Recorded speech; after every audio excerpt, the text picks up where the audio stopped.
That's what he's there. Right, okay. Do not, I said don't touch me. You're already gonna get charges, more charges, Trudy. Oh! Look what you did, Mom! Those were the moments when the children themselves tried to attack their parents. A little bit more complicated. The list began with this crazy lady. Yep. Jenny? Cool. The time is 12:12. You're under arrest on suspicion of murder against Jonathan McCulloch and Lars McCulloch. Yeah, okay? okay. You don't have to say anything, but in my home defence, you do No, not I just mention take my cover when off. question, so much like want anything to do something with the evidence. Okay? Case 1. A woman named Virginia McCulloch was convicted of one of the most disturbing crimes in recent memory. She murdered both her parents, Father John McCulloch and Mother Lois McCulloch, then went on to live in their house with their decomposing bodies for 4 years. Her crimes only came to light in September 2023, when authorities finally uncovered the grim truth hidden behind the walls of her home. Virginia did not display any remorse initially, staying silent as authorities questioned her about the double murder. Her father, John, was 70 years old and had 5 children, but Virginia poisoned him using prescription medication. His death was slow and painful, a fate Virginia had cruelly orchestrated. She then hid his body in a makeshift tomb she created in a ground-floor bedroom. Her mother, Lois, 71, faced an even more brutal end. Virginia attacked her with a hammer and stabbed her multiple times, describing the hammer's strikes as if she were badly playing a xylophone. For years, Virginia McCulloch managed to keep her parents' murders a secret. She spun elaborate lies to cover up her actions, telling neighbors, doctors, and anyone who asked that her parents were either traveling, unwell, or staying away for extended periods. Her deception was so convincing that no one suspected anything sinister happening inside her home. She continued with her life, hiding her dark secrets and spending her parents' pensions on gambling. Virginia splurged over £21,193 from their bank accounts to fuel her addiction. Once the authorities finally uncovered her crimes, Virginia McCulloch provided details about the murders with chilling calmness. 5 of those into his drink. There were about 2 or 3 drinks that I brought downstairs. And yeah, they were basically, he didn't drink all of them. He only drank probably about half of 2. But yeah, when I went in the morning, this was before my mother.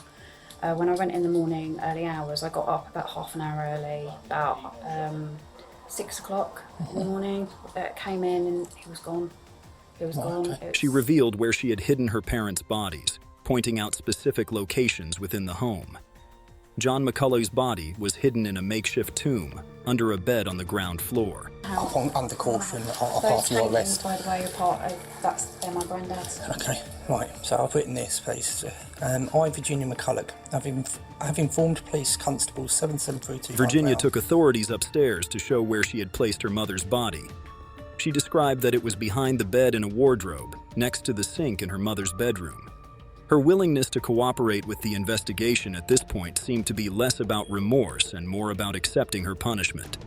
She acknowledged that she deserved a hefty sentence and expressed that facing her punishment might bring her some peace.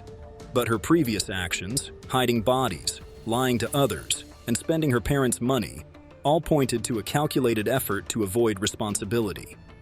Investigators faced immense challenges piecing together the events due to the advanced state of decomposition of her parents' bodies.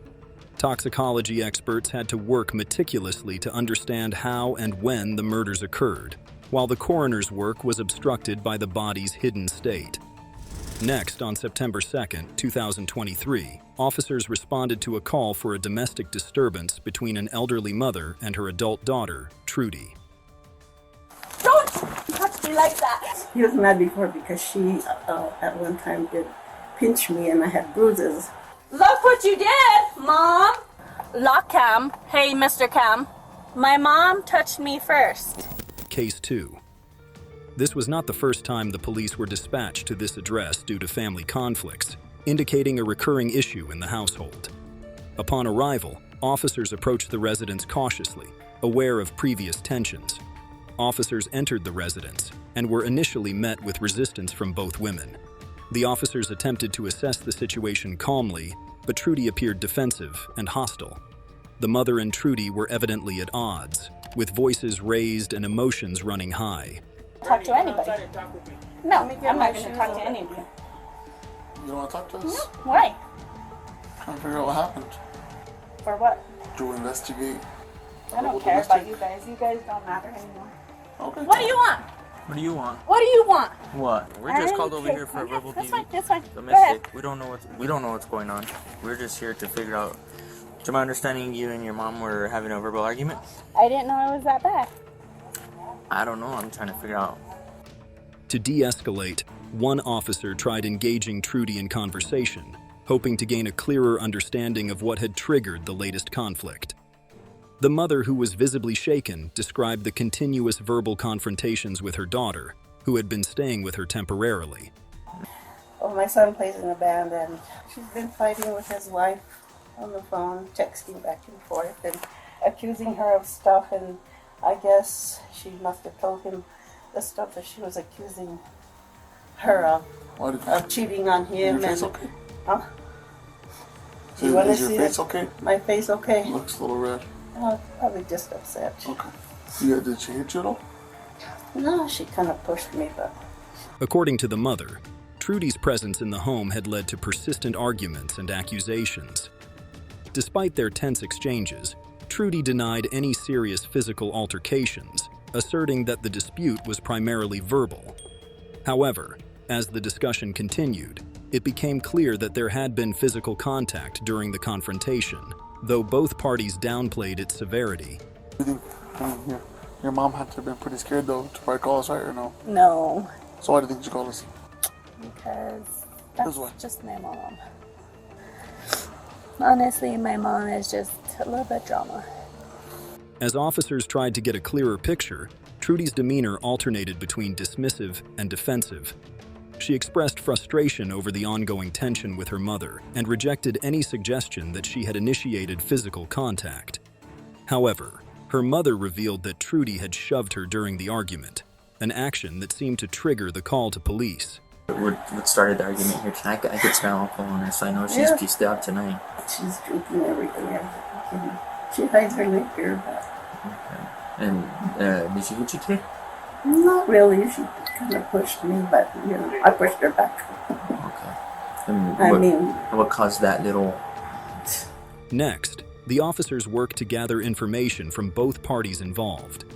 Trudy's mother explained that the argument stemmed from several underlying issues, primarily centered on Trudy's life challenges and personal struggles.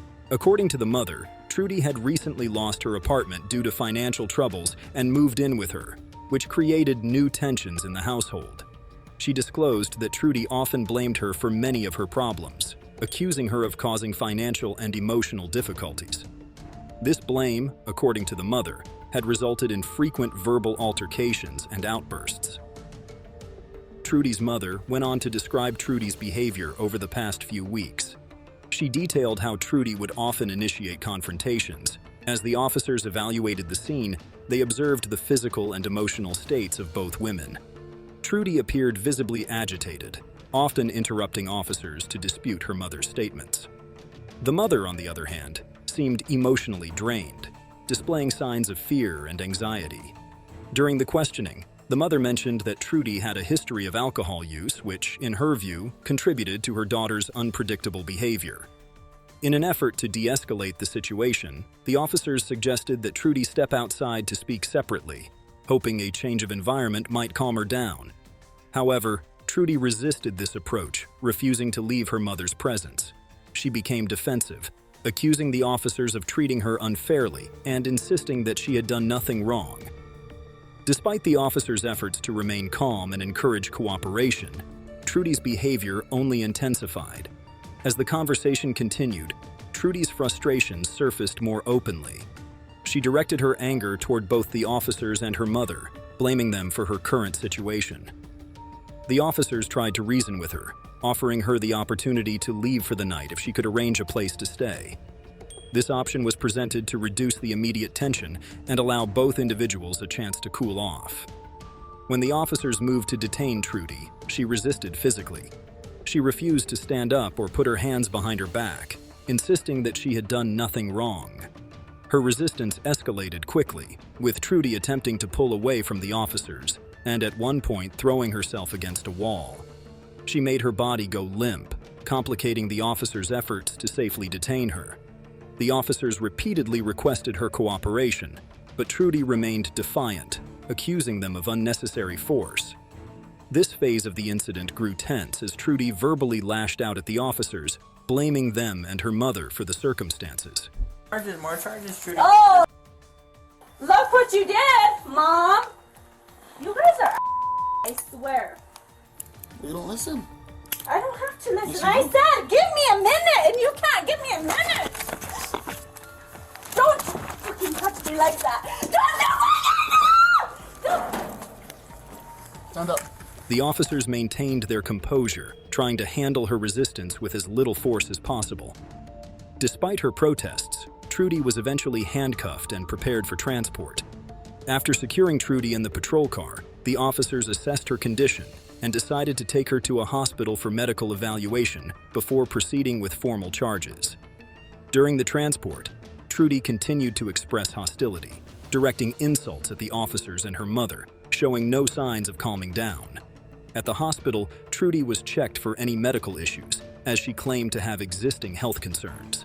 After clearance from medical staff, Trudy was informed of her charges: battery against a household member, resisting, evading, or obstructing an officer, and battery upon a peace officer.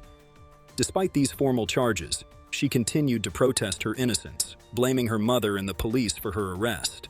Officers documented the full incident, including Trudy's resistance during detainment and the reported history of alcohol abuse. But now, if you think that's crazy, then you probably haven't watched this video at your right-hand side.